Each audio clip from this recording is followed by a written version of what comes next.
എല്ലാവർക്കും നമസ്കാരം. പുതിയൊരു വീഡിയോയിലേക്ക് സ്വാഗതം.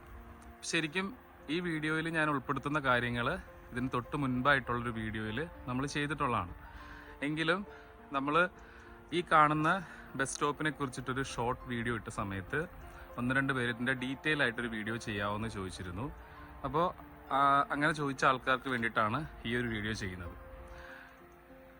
ഈ ബസ് സ്റ്റോപ്പിനെ കുറിച്ച് ഞാൻ ഇട്ടതെന്ന് പറഞ്ഞാൽ നാട്ടിലെ ബസ് സ്റ്റോപ്പുകളും ഇവിടുത്തെ ബസ് സ്റ്റോപ്പുകളും തമ്മിലൊക്കെ ഉള്ളൊരു വ്യത്യാസം കാണിച്ചിട്ടാണ്. ഇതൊരു പ്രധാനപ്പെട്ടൊരു വഴിയാണ്, ഒരു മെയിൻ വഴിയാണ്. ഇതിപ്പോൾ അടച്ചു വെച്ചിരിക്കുകയാണ്, അവിടെ ഒരു വർക്ക് നടക്കുന്നുണ്ട്.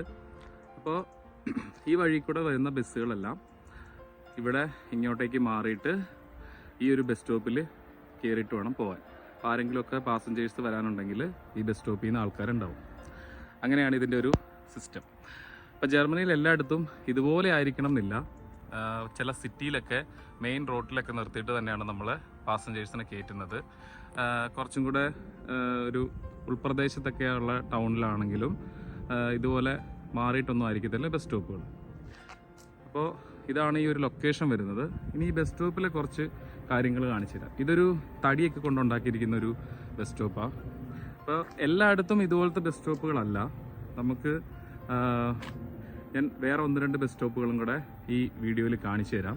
അപ്പോൾ നിങ്ങൾക്ക് മനസ്സിലാവും. അതായത് ഈ ഒരു പുതിയ കാലത്തിൻ്റെതായ ബസ് സ്റ്റോപ്പുകളുണ്ട്, കുറച്ചും കൂടെ പഴയ ബസ് സ്റ്റോപ്പുകളുണ്ട്. അപ്പം ഇവിടെ ഒത്തിരി പാസഞ്ചേഴ്സ് ഒന്നും വരാത്ത ഒരു സ്ഥലമായതുകൊണ്ട് ഇവിടെ ഈ ബസ് സ്റ്റോപ്പിൻ്റെ ആവശ്യമുള്ളൂ. അതാണ് അവരുടെ ഒരു കോൺസെപ്റ്റ്. പിന്നെ ഈ എപ്പോഴും മഞ്ഞും വെയിലും ഒക്കെ വരുന്നൊരു കാലാവസ്ഥ ആയതുകൊണ്ട് ഒരുപക്ഷെ ഈ തടിയായിരിക്കും കുറച്ചും കൂടെ ബെറ്റർ. അതായിരിക്കും അവർ ഇങ്ങനെ ഇത് മെയിൻറ്റെയിൻ ചെയ്യുന്നത്. ഇതിൻ്റെ അകത്തേക്ക് വന്നാൽ ഇതിപ്പോൾ ഇതിൻ്റെ ഏറ്റവും ടോപ്പിൽ കണ്ടോ, ഇവിടെ വരുന്ന ഇതിൻ്റെ ടോപ്പിൽ കണ്ടോ, ഇവിടെ വരുന്ന ബസ്സിൻ്റെ നമ്പരും അതിൻ്റെ ഡെസ്റ്റിനേഷനും ഒക്കെയാണ് അവിടെ വെച്ചിരിക്കുന്നത്.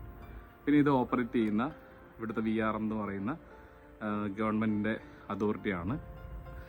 അതുപോലെ തന്നെ ബസ് സ്റ്റോപ്പിൻ്റെ അകത്തെ കാഴ്ചകൾ കാണിക്കുക എന്ന് പറഞ്ഞാൽ ഇവിടെ വരുന്ന ബസ്സുകളുടെ ടൈം ടേബിള്, പിന്നെ ഇവിടെ ഈ വേസ്റ്റ് ബാസ്ക്കറ്റൊക്കെ എപ്പോഴും അവർ ചേഞ്ച് ചെയ്യും.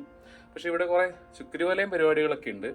അത് അവർ മാസത്തിലൊരിക്കലൊക്കെ വന്ന് ക്ലീൻ ചെയ്യുള്ളൂ. ഇത് കാരണം ഇത് എപ്പോഴും അങ്ങനെ ആൾക്കാർ കയറുന്നൊരു ബസ് സ്റ്റോപ്പ് അല്ലാത്തത് കൊണ്ടായിരിക്കണം. അല്ലെങ്കിൽ ഒരിക്കലും ഇങ്ങനെ കിടക്കത്തില്ല. ഇതിപ്പോൾ തിരക്കൊന്നും ഇല്ലാത്തൊരു ബസ് സ്റ്റോപ്പ് ആയതുകൊണ്ടാണ്. അല്ലെങ്കിൽ ഇത് ഡെയിലി ക്ലീൻ ചെയ്യുന്ന ആൾക്കാരൊക്കെ വരും. അതുപോലെ തന്നെ ഇവിടെയും ബസ്സിൻ്റെ സമയങ്ങളും കാര്യങ്ങളും എല്ലാം കൊടുത്തിട്ടുണ്ട്. ഇവിടെ നിങ്ങൾ നോക്കുമ്പോൾ അറിയാം, മൺഡേ ടു ഫ്രൈഡേയിലെ സമയവും സാറ്റർഡേയിലെ സമയവും സൺഡേ ആൻഡ് പബ്ലിക് ഹോളിഡേയിലെ സമയവും തമ്മിൽ വ്യത്യാസമുണ്ട്. കണ്ടോ? അപ്പോൾ ആ ഒരു ടൈമിൽ എന്തായാലും ഇവിടെ ബസ് വന്നിരിക്കും. എന്തായാലും അഡ്വാൻസ് പോകില്ല, നേരത്തെ പോകത്തില്ല, ലേറ്റ് ആയാലേ ഉള്ളൂ. അപ്പോൾ ആ ഷോർട്ട് വീഡിയോ കണ്ടിട്ട് കുറച്ച് ഡീറ്റെയിൽ ആയിട്ട് പറയാൻ പറഞ്ഞ ആൾക്കാർക്ക് വേണ്ടിയിട്ടാണ് ഈ ഒരു വീഡിയോ ചെയ്യുന്നത്. ഇതിപ്പോൾ എൻ്റെ ബസ് ഇവിടുന്ന് കുറച്ച് നേരം കഴിയുമ്പോഴത്തേക്കും ഞാൻ അടുത്ത ട്രിപ്പിന് വേണ്ടിയിട്ട് പോകും. അപ്പോൾ ആ ഒരു ഗ്യാപ്പിൽ നമ്മളിവിടെ വെയിറ്റ് ചെയ്താണ്. പിന്നെന്താ, ഇതൊക്കെ തന്നെ. ഇതിൻ്റെ പണിയൊക്കെ പഴയ സ്റ്റൈലാണ്. ഇതൊരു പുൽക്കൂടിൻ്റെ ഒക്കെ ഒരു മാതൃകയുണ്ട് കേട്ടോ. നമ്മൾ ക്രിസ്മസിൻ്റെ പുൽക്കൂടിൻ്റെ ഒരു മാതൃക എനിക്ക് കാണുമ്പോൾ തോന്നാറുണ്ട്.